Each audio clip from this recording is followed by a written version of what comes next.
আজ আবার চলে আসলাম একটা নতুন রেসিপি নিয়ে। ছানার মিষ্টি, রাখি বন্ধন স্পেশাল ছানার মিষ্টি। ছানা ছাড়াই তৈরি করে নিন মাত্র 1 বাটি ময়দা দিয়ে দারুণ সুস্বাদু ছানার মিষ্টি। আর এই মিষ্টিটা এতটাই নরম হয়েছে, কেউ দেখলে বুঝতেই পারবে না যে এটা বাড়িতে বানানো। একদম দোকানের মতো নরম তুলতুলে, আর খেতেও হয়েছিল অসাধারণ। আমি এখানে 1 বাটি ময়দা নিয়েছি, দিয়ে দিলাম হাফ বাটি গুঁড়ো দুধ, আর দিয়ে দিলাম একটুখানি বেকিং সোডা, 2 চামচের মতো সাদা তেল। এবার সমস্ত শুকনো উপকরণগুলো আমি হাত দিয়ে ভালো করে মিশিয়ে নেব।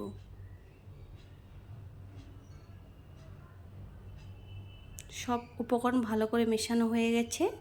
এবার এর মধ্যে আমি একটু করে উষ্ণ গরম জল দিয়ে একটা ডো তৈরি করে নেব।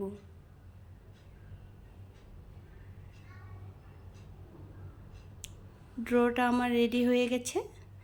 এবার এর উপরে একটু সাদা তেল দিয়ে আমি 5 মিনিটের জন্য এটাকে ঢাকা দিয়ে রেখে দেব। 5 মিনিট পর ঢাকাটা তুলে নিলাম। এবার হাত দিয়ে আর একটু ভালো করে মেখে নিচ্ছি। এখন এখান থেকে আমি ছোট করে একটা লাচি কেটে নিলাম। এবার একটা পিঁড়ির মধ্যে আমি লাচিটাকে এভাবে লম্বা করে নিচ্ছি।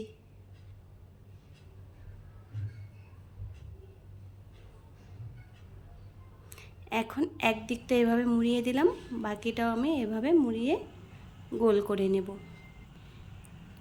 পেছনের সাইডটা আমি এখানে দিয়ে ভালো করে চেপে দিলাম। একটা আমার রেডি হয়ে গেল, বাকিগুলোকেও আমি একইভাবে রেডি করে নিয়েছি।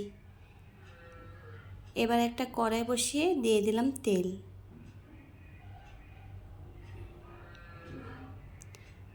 তেলটা হালকা গরম হয়ে গেলে এর মধ্যে আমি এগুলো দিয়ে দেব। এখন আমি গ্যাসের ফ্লেমটা লোতে রেখেছি। গ্যাসের ফ্লেমটা লোতে রেখে আমি সবগুলো ভালো করে ভেজে নেব।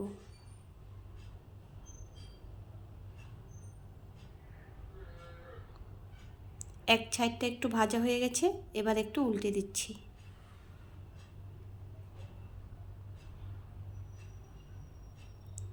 এভাবে উল্টে পাল্টে আমি ভেজে নেব।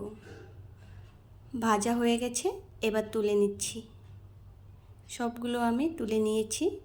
এবার একটা কড়াই বসিয়ে 1 বাটি চিনি আর 1 বাটি জল দিয়ে আমি একটা শিরা তৈরি করে নেব।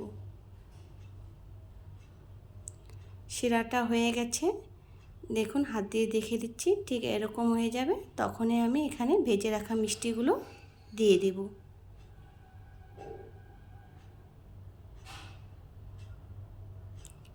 সব মিষ্টিগুলোই আমি দিয়ে দিচ্ছি। এবার নেড়ে চেড়ে 2 মিনিটের মতো ফুটিয়ে নেব।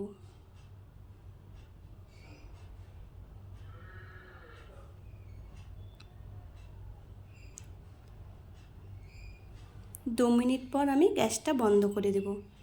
এবার একটা ঢাকনা দিয়ে 15 মিনিটের মতো রেস্টে রেখে দেব।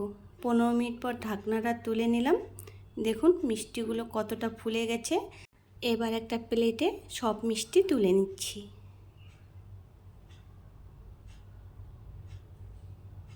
সবগুলো মিষ্টি আমি একটা প্লেটে তুলে নিয়েছি। দেখুন কতটা সুন্দর হয়েছে।